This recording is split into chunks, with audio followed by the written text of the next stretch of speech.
Halo, selamat pagi rekan-rekan. Balik lagi sama Kak Nicole di Badabes. Bangun dan bertumbuh sekutu Tuhan. Sebelum kita mulai renungan kita, mari kita bersatu di dalam doa. Tuhan Yesus yang baik, terima kasih ya Tuhan pada kesempatan hari ini. Kami masih bisa bangun dengan hari yang baru dan tubuh yang baru tanpa kekurangan suatu apapun. Terima kasih juga ya Tuhan atas penyertaan-Mu dari semalam sampai pada pagi hari ini, sehingga kami dapat duduk di sini untuk mendengarkan firman-Mu. Ya Tuhan, sebentar lagi kami akan mendengar firman-Mu. Kiranya siapkan hati dan pikiran kami agar kami bisa mengerti dan menerima firman-Mu pada pagi hari ini. Berkatilah Tuhan, karena kami siap mendengarkan. Amin. Rekan-rekan, bacaan Alkitab kita pada pagi hari ini terambil dari Lukas 2, ayat yang ke-41 sampai yang ke-52, yang menyatakan, Tiap-tiap tahun orang tua Yesus pergi ke Yerusalem pada hari raya Paskah. Ketika Yesus telah berumur 12 tahun, pergilah mereka ke Yerusalem seperti yang lazim pada hari raya itu. Sehabis hari-hari perayaan itu, ketika mereka berjalan pulang, tinggallah Yesus di Yerusalem tanpa diketahui orang tuanya. Karena mereka menyangka bahwa ia ada di antara orang-orang seperjalanan mereka. Berjalanlah mereka sehari perjalanan jauhnya, lalu mencari dia di antara kaum keluarga dan kenalan mereka. Karena mereka tidak menemukan dia, kembalilah mereka ke Yerusalem sambil terus mencari dia. Sesudah 3 hari mereka menemukan dia dalam bait Allah. Ia sedang duduk di tengah-tengah alim ulama sambil mendengarkan mereka dan mengajukan pertanyaan-pertanyaan kepada mereka. Dan semua orang yang mendengar dia sangat heran akan kecerdasannya dan segala jawab yang diberikannya. Dan ketika orang tuanya melihat dia, tercenganglah mereka. Lalu kata ibunya kepadanya, "Nak, mengapakah engkau berbuat demikian terhadap kami? Bapamu dan aku dengan cemas mencari engkau." Jawabnya kepada mereka, "Mengapa kamu mencari aku? Tidakkah kamu tahu bahwa aku harus berada di dalam rumah Bapakku?" tetapi mereka tidak mengerti apa yang dikatakannya kepada mereka. Lalu ia pulang bersama-sama mereka ke Nazaret, dan ia tetap hidup dalam asuhan mereka.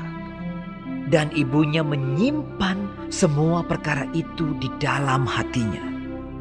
Dan Yesus makin bertambah besar dan bertambah hikmatnya dan besarnya, dan makin dikasihi oleh Allah dan manusia. demikian pembacaan Alkitab kita. Terpujilah Kristus, haleluya. Sobat Teruna, ada nggak sih dari kalian yang suka belajar?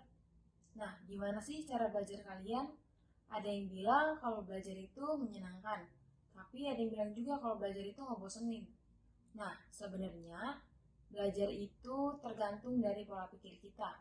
Mau itu senang atau membosankan, itu sebenarnya itu dari pola pikir kita sendiri. Nah, Injil Lukas pada pagi hari ini menceritakan kepada kita bahwa Tuhan Yesus adalah pribadi yang suka belajar. Pada ayat yang ke-46, Lukas menginformasikan bahwa Tuhan Yesus sedang duduk di bait Allah bersama dengan para alim ulama untuk mendengarkan pengajaran mereka dan mengajukan pertanyaan-pertanyaan agar memperoleh pengertian yang dalam. Semua orang yang mendengar jawaban atas pertanyaan yang diajukan kepada Tuhan Yesus kagum, karena Tuhan Yesus menjawab dengan cerdas serta penuh hikmat. Tuhan Yesus mendengar dan bertanya untuk belajar dari para teolog yang sedang berkumpul di bait suci pada waktu itu. Tuhan Yesus suka belajar dari orang lain. Namun, ketika orang melihat kecerdasan Tuhan Yesus tidak menjadi sombong. Tetapi, Tuhan Yesus tetap hadir sebagai anak yang taat pada orang tua. Tuhan Yesus mengikuti kedua orang tuanya untuk kembali ke rumah mereka ketika Maria ibunya mengajaknya pulang. Nah, Sobat Teruna, kita dapat belajar dari Tuhan Yesus tentang pola dan cara belajar yang baik.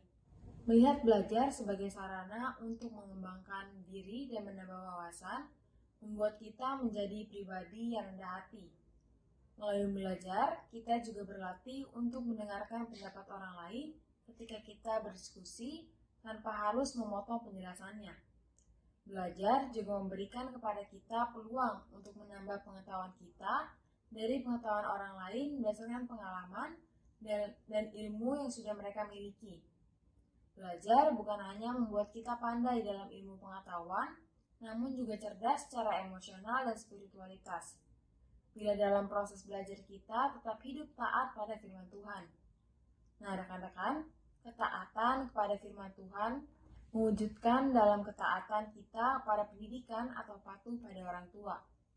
Salam semangat belajar ya rekan-rekan. Amin. Rekan-rekan, renungan kita sudah selesai. Sebelumnya, mari kita bersatu di dalam doa. Tuhan Yesus yang baik, terima kasih ya Tuhan atas firman atau renungan yang boleh sedikit kami dengar pada pagi hari ini. Ya Tuhan, buatlah kami, anak-anak-Mu ini Tuhan, selalu menjadi pribadi yang semangat untuk selalu belajar lagi dan lagi. Untuk selalu mencontohkan Tuhan Yesus yang mau menjadi contoh untuk anak-anak-Mu ini ya Tuhan. Kiranya ya Tuhan, apa yang difirmankan pada pagi hari ini bisa benar-benar menjadi contoh dan bisa kami terapkan dalam kehidupan kami hari lepas hari. Untuk meladani sikap-sikap Tuhan Yesus yang mau selalu belajar, baik dari orang lain maupun dari orang-orang di sekitar. Tuhan Yesus, kami juga ingin memulai aktivitas kami pada pagi hari ini. Kiranya Tuhan mau tutup bungkus aktivitas kami dari pagi sampai malam nanti. Dalam nama Tuhan Yesus kami berdoa. Amin. Rekan-rekan, renungan kita pada pagi hari ini telah selesai. Selamat beraktivitas, Tuhan Yesus memberkati. Dadah.